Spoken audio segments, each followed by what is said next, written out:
Matthew and the Midnight Firefighter by Alan Morgan and illustrated by Michael Marchenko.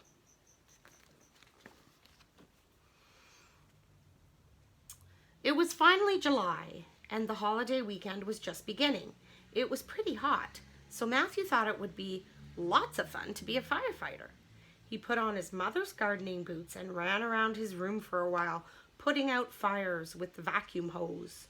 He was just perfecting his siren noise when he heard his mother call, "The barbecue's ready, come down for supper." Matthew went to the top of the stairs and eyed the banister with interest. It wasn't a fire pole, but it looked pretty slippery.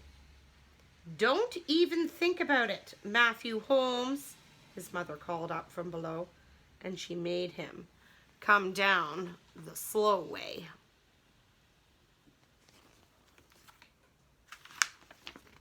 Dinner was great. There was lemonade made the way Matthew liked it, a whole lot of hot dogs, and plenty of ketchup. There was a bowl of raw veggies to munch. His mother explained they were chock full of vitamins. Matthew agreed, so he crunched quite a few. For dessert, they toasted some marshmallows over coals. Matthew tried to be careful and browned them evenly all around. Even so, every single one caught on fire. "These coals stay hot for a very long time," Matthew told his mother.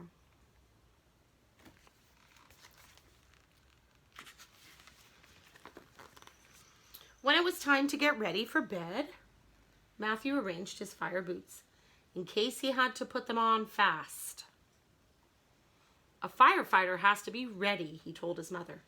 "If I had a pole in my room somewhere, I could get downstairs in no time flat.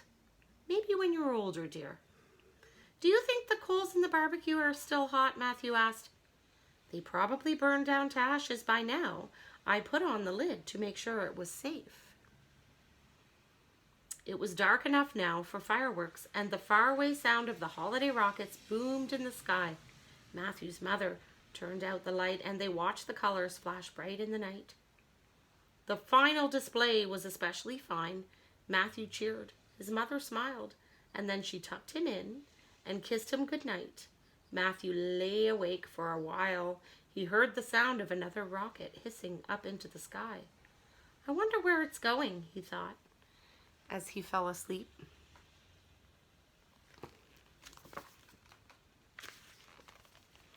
Around about midnight, Matthew woke up. The sky was ablaze with fireworks, and the boom of the rockets filled the air. He watched for a while, but then he felt thirsty. He went to the bathroom to get a drink. When he returned, he heard a loud hiss. A big red rocket flew in through his window and landed at his feet. Matthew tipped his glass of water and put it out before it blew up.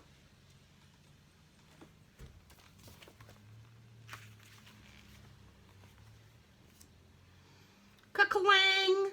The top of a ladder suddenly banged against Matthew's windowsill. A few moments later, a firefighter climbed in. He was glad to see what Matthew had done. "Quick thinking, kid. I thought that rocket was going to make trouble, but you did the right thing and you did it fast.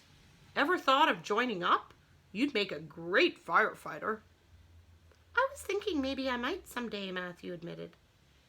"Why wait? That's slow. Why not now, right away?" When Matthew agreed that he'd give it a try, the firefighter shook his hand and gave him a fire hat. "Fast Eddie's the name, firefighting's the game," he told Matthew. "I guess you can call me Hurry Up Holmes," Matthew said. Beep, beep, beep, beep, beep. Fast Eddie's pager was flashing red. "That's a call from the fire hall," he cried. "Grab your boots. Come on. Let's go."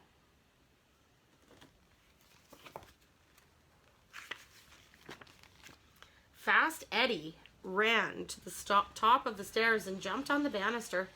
Matthew did too. Swoop! They slid down really fast, but just when it looked like they'd certainly crash, Fast Eddie punched a button on his beeper. A secret trap door opened at the foot of the stairs. Swoosh! They went sliding on through.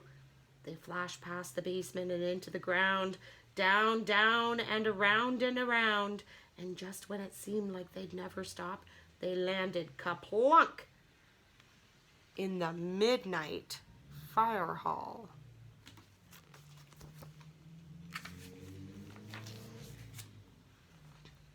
All the other firefighters were already up on the truck. Fast Eddie and Matthew jumped on too, and with the wail of a siren and the clang of a bell, they were off like a bat, out of Borneo.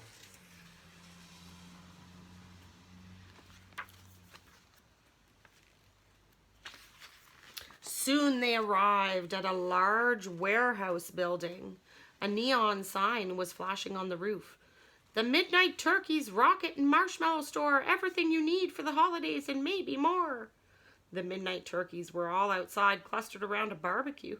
They had hot dogs and mustard and custard pies, ketchup and buns, and a great big bowl of marshmallows, and more than a few crates of rockets, too. They seemed ready to celebrate. "Come dance with us," the turkeys all cried. "It's easy to do. We'll show you how." They stuck out their tongues, and they wiggled their bums, and they danced around in an unseemly way until they fell down in a heap. Fast Eddie took in the scene with a frown. "Looks like a holiday barbecue," he told Matthew. "I just hope they know the difference between a rocket and a marshmallow." "Oh, we do," the turkeys vowed. "Toasted marshmallows are good to eat if you put lots of ketchup on top. They're neat. All you need to cook them is a good roasting stick." One of the turkeys stuck a marshmallow on the end of a rocket and held it over the coals. "Don't do that," Matthew shouted, but it was already too late. The rocket took off with a mighty hiss and flew through the window of the warehouse. "Oops," said the turkey, still holding the stick.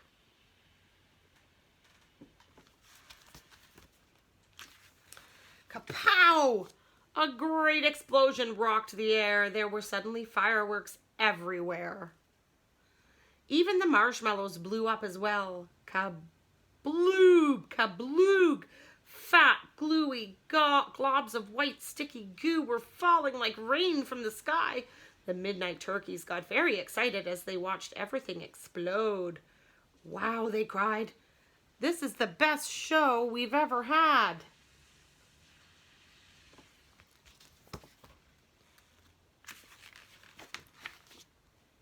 A fire broke out. There was no time to lose.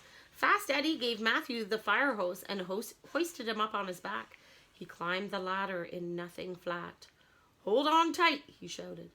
The hose weaved and whirled like an angry snake, but Matthew held on. He sprayed lots of water all over the place, and in no time at all the fire was out. The turkeys all cheered as Matthew and the Midnight Firefighter came down the ladder again. "Kid, you're the best," Fast Eddie said, and he pinned a big badge onto Matthew's chest. The badge had a star and a crest that read, "Assistant Midnight Fire Chief."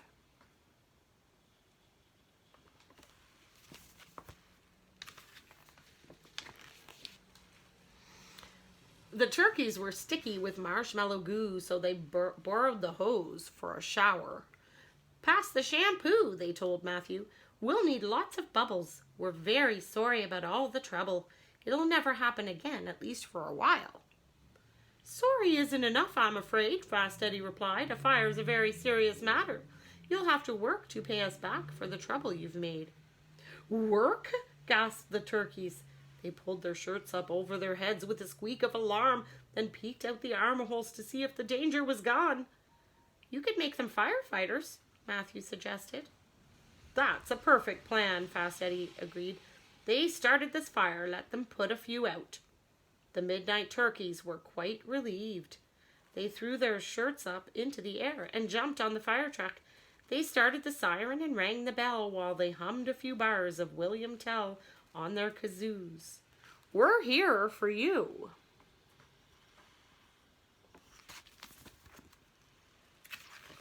Matthew and the Midnight Firefighters drove all around the town in their fire truck. They sprayed down water everywhere and they gobbled up lots of marshmallows. Eat them all, they're good for you, the turkeys cried. They're chock-a-block full of energy and they even have a few vitamins if you eat them up raw. That's not true. Fast Eddie said he liked them too. You know what they say, a marshmallow a day keeps the fires away. That's not what they say. When the whole city was completely wet, they drove Matthew home. You're a natural, kid, Fast Eddie said.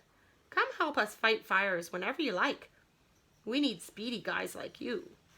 Matthew agreed that he'd do it again. Then he waved goodbye and he went into bed and soon he was fast asleep.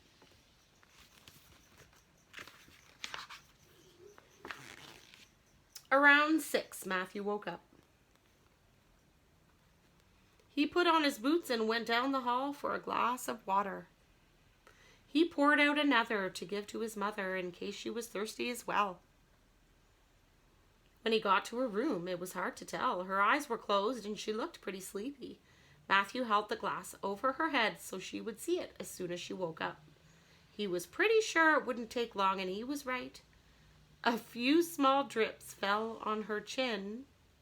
She opened one eye and closed it again. Then she opened them both. Matthew, she asked suspiciously, is that you? Of course it is, Mom. Who else would it be? I brought you a glass of water to drink. I don't think I'm really that thirsty right now, she told him. I'll put it on the table then for when you are, Matthew replied. I'll see you later at breakfast, Mom. I have to go out now and use the hose. His mother sighed and decided it might be a good idea to go down to breakfast herself.